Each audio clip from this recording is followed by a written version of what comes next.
during the course of the game, it was obviously very intense, but I'm really proud of our kids, and they showed a lot of character. And I was telling our athletic director that there's a lot more character in that locker room than a lot of people realize, and they're really resilient. They bend but they don't break, and but now they have to continue to believe it themselves, and this certainly goes a long way in them being able to solidify that type of attitude and that type of character to be able to bounce back. You know, it wasn't just, it was a heck of a basketball game on both ends, but to be able to bounce back from being down showed a lot of character and some grit and toughness that we needed, and it really energized the arena. And when this place gets rocking, man, it's a great college basketball atmosphere. Offensively, you know, we wanted to try to spread the floor, play fast. You know, going into the game, our game plan was to play hard, really challenge them to play hard. One thing we could do better was to try to play harder. And if we could do that, it really fixed a lot of things. It covers a lot of mistakes and those efficiencies sometimes you have just by playing harder. So we wanted to do that, and then we wanted to play faster. We really wanted to get out in transition.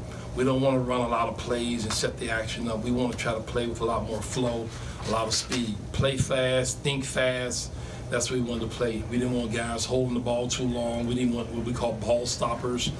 We wanted to keep the ball moving. We wanted to get the ball from one side of the floor to the other, which is good basketball to watch, but it's good basketball to play.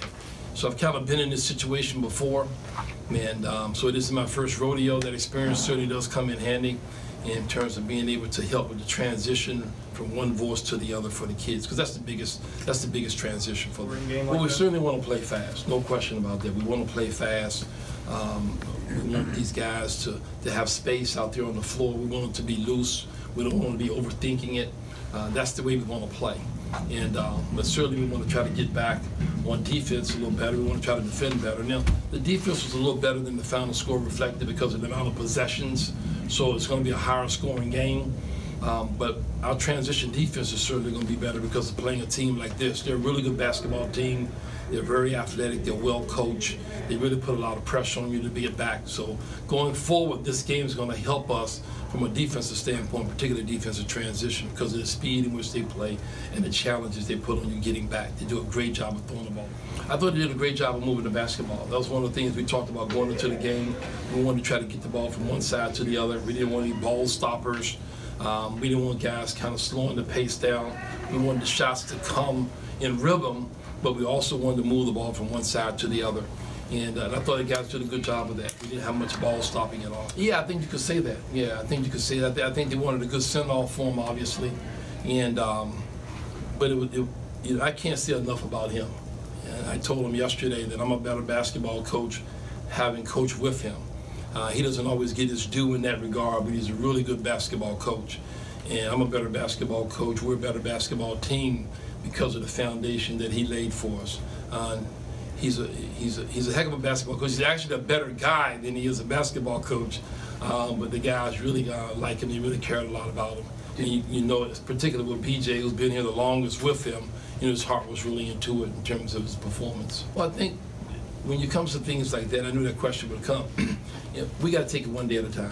One game at a time, one day at a time. When you start looking ahead, man, that's when you miss all the stuff in between. And we want to enjoy the moment. We want to grow each day. We want to get better. We're not looking at what's happening in March or what's happening in April. We're looking at what's happening right now.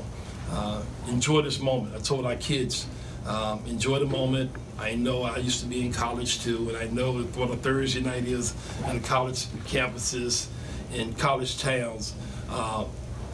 Be cognizant of what the big picture is here. We play in less than 48 hours. You love this feeling that we have right now. You want it again, then you need to dial in. Remember, winning starts right now. It doesn't start at 5 o'clock on Saturday. It starts right now. So make good decisions, be about the right stuff, be dialed in, and continue to move forward. But understand that, you know, we got to start winning right now. It doesn't start on Saturday. But enjoy the moment. Enjoy the moment. Just don't enjoy it too much.